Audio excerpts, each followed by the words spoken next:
Hello दोस्तों। तो अगर फ्लैश भाई साहब मुझे ये बोलते हैं कि मैं तो कुछ एटो सेकंड्स के अंदर ही चक्कर काट आता हूँ पूरे ब्रह्मांड का और मैं सब कुछ देख भी लेता हूँ, I observe everyone and I see everyone, तो सवाल ये आता है कि जो हमारे फ्लैश भाई साहब हैं, अगर वो स्पीड ऑफ लाइट से तेज भाग रहे हैं, अगर वो इतनी तेज भाग रहे हैं कि वो स्पीड ऑफ लाइट के बैरियर को भी क्रॉस कर गए, तो वो ऑब्जर्व क्या करते होंगे? क्या उनको सब कुछ नॉर्मल दिखता होगा? दोस्तों, रिलेटिविटी की जो थ्योरी आई थी, जिसने टाइम डायलेशन, लेंथ कॉन्ट्रैक्शन की बात करी थी, जिसने स्पीड ऑफ लाइट के ऊपर एक लिमिट लगाई थी, वो 100 साल से भी ज्यादा पुरानी हो गई है, लेकिन अभी भी स्पेस टाइम और स्पीड ऑफ लाइट, फोटोन के नेचर को जब हम समझने की कोशिश करते हैं तो हजारों सवाल और हजारों डाउट्स और हजारों गुत्थियां दिमाग में बन जाती हैं। आज के इस वीडियो में दोस्तों हम बात करने वाले हैं कि क्या होता है एक फोटोन के नजरिए से यूनिवर्स का नजारा। जब एक फोटोन मूव करता है तो वो यूनिवर्स को कैसे देखता है, उसको कैसे अपनी सराउंडिंग नजर आती है। दोस्तों, जब मैं बात करता हूं ऑब्जर्वेशन की, तो ऑब्जर्वेशन के हिसाब से मेरे पास तीन सिचुएशन हो सकती हैं। जैसे कि मैं अभी बस जस्ट खड़ा हूं, या फिर मैं भागना चालू करूं। चलो अपन एक स्पीड ले लेते हैं। भागने की वजह मैं कहता हूं कि हम एरोप्लेन के अंदर जा रहे हैं। तो मेरा पहला केस है, जब मैं खड़ा हूं और जब मैं ऑब्जर्व कर रहा हूं मेरी आजू बाजू की सराउंडिंग को, तो मेरी ऑब्जर्वेशन। जब मैं भाग रहा हूं या एरोप्लेन में चल रहा हूं at a speed of sound मान लो, तो क्या रहेगी मेरी ऑब्जर्वेशन? जब मेरी स्पीड जो है स्पीड ऑफ लाइट के बहुत करीब है, बहुत पास में, लेट से 0.9c की स्पीड से अगर मैं चल रहा हूं, तो क्या रहेगी मेरी ऑब्जर्वेशन? और what I will be observing if I will become a photon, यानी मैं फोटोन के ऊपर बैठ जाता हूं कैमरा लेके, तो क्या रहेगी मेरी ऑब्जर्वेशंस? दोस्तों, जब मैं ऑब्जर्वेशन की बात करता हूं तो हमारे पास तीन पहलू हैं ऑब्जर्वेशन के: समय, डिस्टेंस यानी length, time and colour of the object. तो जब मैं यहाँ पे आराम से खड़ा हूँ या फिर जब मैं छत पे खड़ा होता हूँ आराम से, मैं चारों तरफ देख रहा होता हूँ, मैं रेस्ट पे हूँ with respect to the surrounding, उस वक्त जैसे रंग है मुझे वैसे रंग दिखाई देंगे। जो मेरी घड़ी में 1 सेकंड होगा वही आपकी घड़ी का 1 सेकंड होगा, और लेंथ भी मुझे नॉर्मल दिखाई देगी। जो चीज दूर है वो दूर है, जो पास में है वो पास में है, यानी कुछ अलग नहीं होगा। न्यूटन साहब के जो लॉज हैं वो वैसे ही लगेंगे जैसे वो आपके लिए लग रहे हैं और जो मेरे लिए लग रहे हैं। लेकिन जब मैं स्पीड ऑफ लाइट के पास भागने लगता हूं तो न्यूटन साहब के लॉज डिस्टोर्ट हो जाते हैं, लेकिन फिजिक्स के सारे लॉज लगते हैं।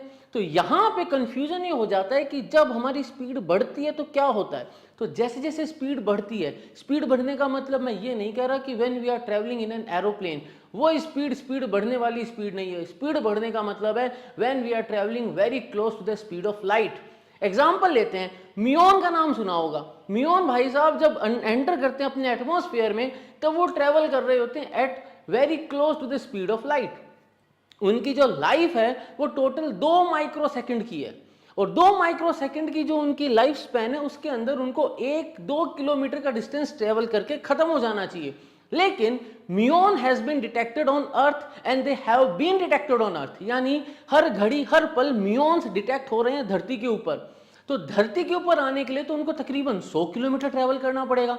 तो 100 किलोमीटर की जर्नी उन्हें ट्रैवल कैसे करी, अगर उनका जो लाइफ स्पैन है समय के हिसाब से है कुछ माइक्रो सेकंड, और डिस्टेंस जो ट्रैवल कर सकते हैं वो अपनी स्पीड पे वो है 1 या 2 किलोमीटर, यानी कहीं ना कहीं कुछ लोचा है। वो जो लोचा है दोस्तों वही है time dilation, length contraction.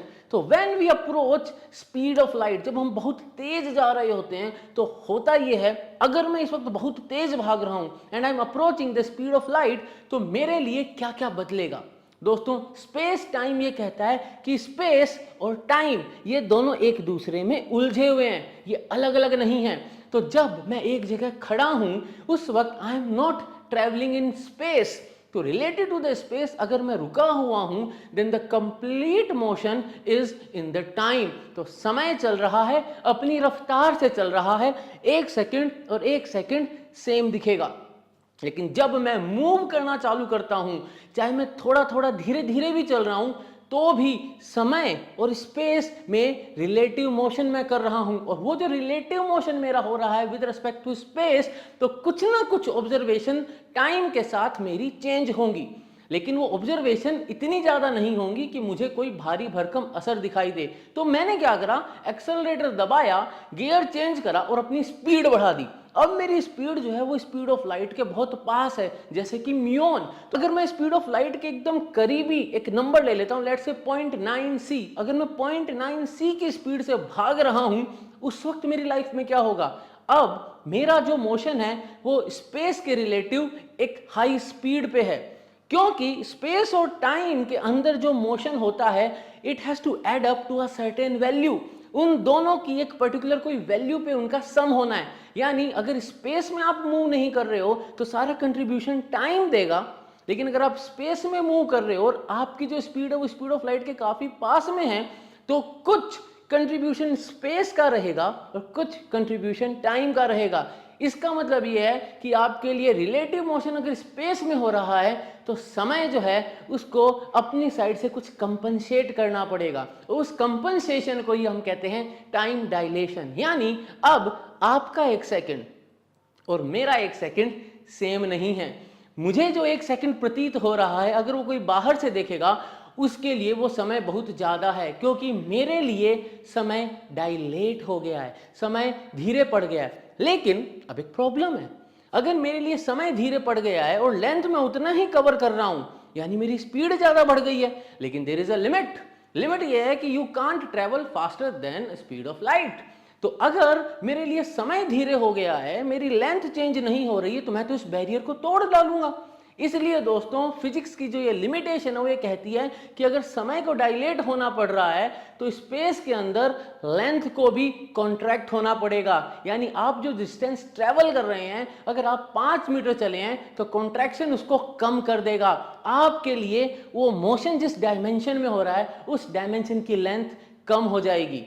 Apart from that जो सबसे बड़ी चीज है उसको कहते हैं डॉपलर। क्योंकि होगा ये कि when you are running very fast, जैसे कि हम जब ऑब्जर्व करते हैं हमारे यूनिवर्स को, जब हम यूनिवर्स को ऑब्जर्व करते हैं तो यूनिवर्स इज एक्सपेंडिंग।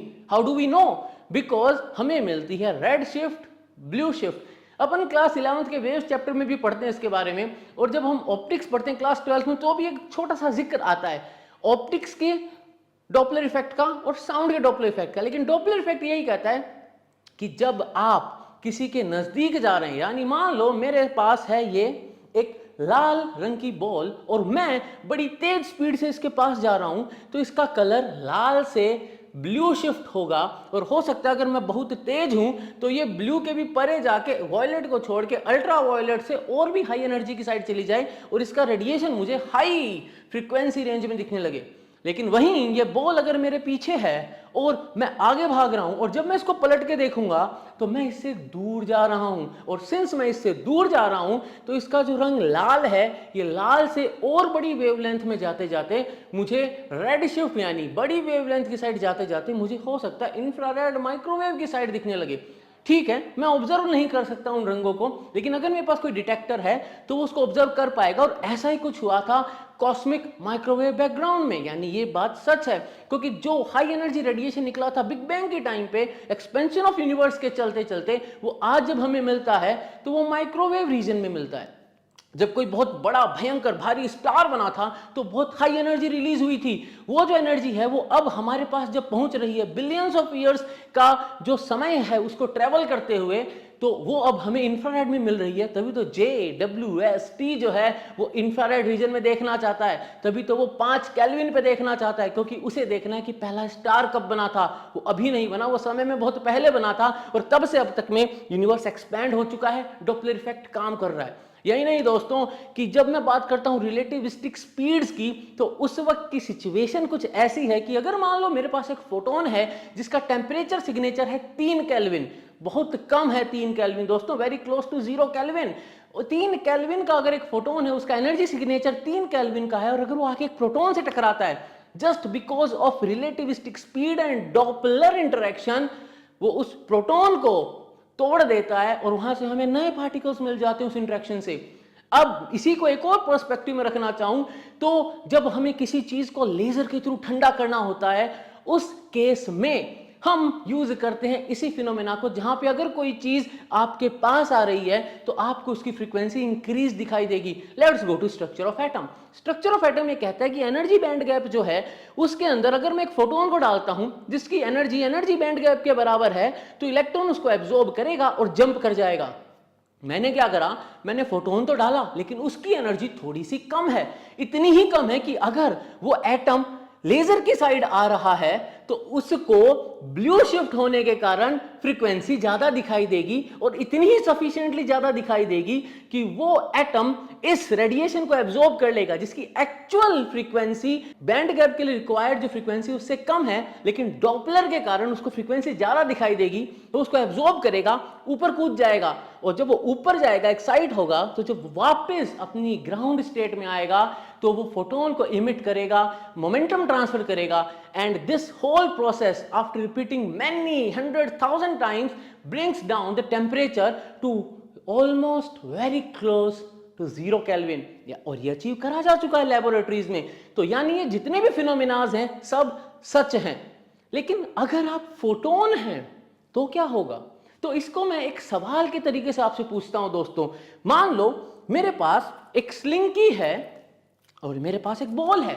मैं ये करता हूं कि मैं स्लिंकी को जो है हटाता हूं और बॉल वहां पे रख देता हूं। अब मैं पूछता हूं कि अगर आप एक फोटोन हैं, आप स्पीड ऑफ लाइट से जा रहे हैं, आप क्या ऑब्जर्व करेंगे? तो देखो दोस्तों, जब मैं बात करता हूं लेंथ कॉन्ट्रैक्शन की, तो अगर मैं स्पीड ऑफ लाइट से जा रहा हूं तो वो जो डायमेंशन है, जिस डायमेंशन में मैं जा रहा हूं, उस डायमेंशन की लेंथ तो जीरो हो जाएगी। यानी ये जो पूरी दुनिया है ये मेरे लिए 2 डायमेंशनल स्पेस बन जाएगी। They will be Y, there will be Z, there will be no X, पहली चीज। दूसरा, जो समय है वो तो मेरे लिए थम जाएगा, रुक जाएगा। तो अगर समय मेरे लिए रुक गया है, मेरे पास कोई एक्स डायमेंशन नहीं है, तो मुझे यह लगेगा कि इस 2 डायमेंशनल स्पेस में मेरे पास ये 2 डायमेंशनल ऑब्जेक्ट है, ये चपटा सा कोई सर्कल है और ये पतली सी कोई डंडी है जिसकी विड्थ है, जिसकी हाइट है, लेकिन जो सर्कल नहीं है, सिलेंड्रिकल शेप में नहीं है, और ये दोनों एट द सेम टाइम एक ही जगह एग्जिस्ट कर रही हैं। क्यों?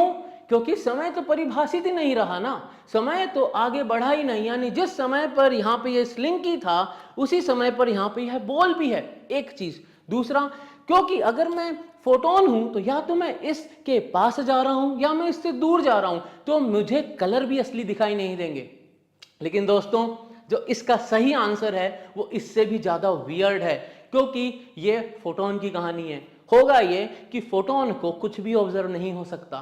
क्यों? Because if you are travelling at speed of light, और अगर आपके लिए समय रुक चुका है, तो फोटोन की ऑब्जर्वेशन, अगर फोटोन को ऑब्जर्वेशन करनी भी है तो वो कर नहीं सकता, उसको फिजिक्स अलाउ नहीं करेगी। फोटोन के लिए सिर्फ 2 इवेंट एग्जिस्ट करते हैं उसकी पूरी लाइफ टाइम में, उसका बनना और उसका डिस्ट्रॉय होना। उसके बीच में अगर अरबों साल भी बीत जाएं तो फोटोन के लिए वो अरबों साल का जो ड्यूरेशन है वो एग्जिस्ट नहीं करता।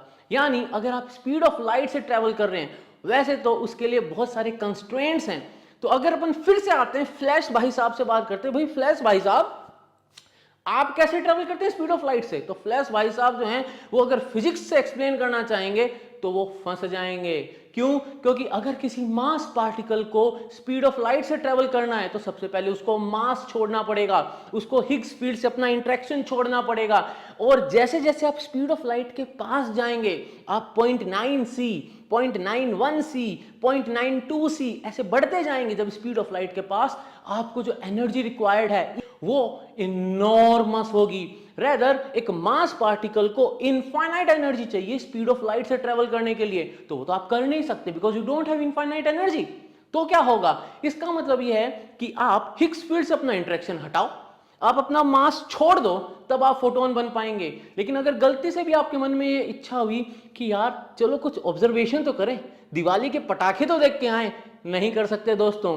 फोटोन के लिए उसका बनना और उसका डिस्ट्रॉय होना, बस यही 2 इवेंट एग्जिस्ट करते हैं। बीच में there is no observation. If a photon will try to observe anything, the photon will get destroyed. तो फोटोन या तो एब्जॉर्ब हो जाएगा, डिफ्लेक्ट हो जाएगा, एक फोटोन से 2 फोटोन निकलेंगे, वो क्वांटम एंटेंगल्ड होंगे, उसके लिए लोगों को नोबेल प्राइज मिलेगा, सब कुछ होगा। फोटोन से खूब सारी चीजें होंगी, लेकिन फोटोन को इस किसी भी चीज के बारे में पता नहीं चलेगा। तो if you are a photon and you are traveling at a speed of light and you started your journey at Big Bang and you are right now in this room, still आपको ये लगेगा कि अभी तो हम बने हैं और जैसे ही तुमने उसको ऑब्जर्व किया इस कैमरे के थ्रू, फोटोन को लगा, बना, खत्म हो गया। ये बिलियन ईयर्स क्या होते हैं दोस्तों। तो दोस्तों अगर वीडियो पसंद आया तो लाइक करो, शेयर करो, सब्सक्राइब करो, बेल आइकन जरूर दबा देना। मिलेंगे अगले वीडियो में दोस्तों, तब तक के लिए जय हिंद। एक और खास बात, टेलीग्राम पे फॉलो कर रहे हो कि नहीं कर रहे हो? I will give the link in description for the Telegram, Instagram and all the channels, all the social media sites जहां पे मैं एक्टिव हूं। जरूर से फॉलो कर लेना दोस्तों। और व्हाट अबाउट द क्विजेस, दे रहे हो ना? नहीं दे रहे हो तो फॉलो अस यूट्यूब पे, ट्विटर पे, इंस्टाग्राम पे, फेसबुक पे, सब जगह क्विजेस अपलोड होती हैं। Do check out our social media pages. Okay दोस्तों, मिलेंगे अगले वीडियो में, तब तक के लिए जय हिंद।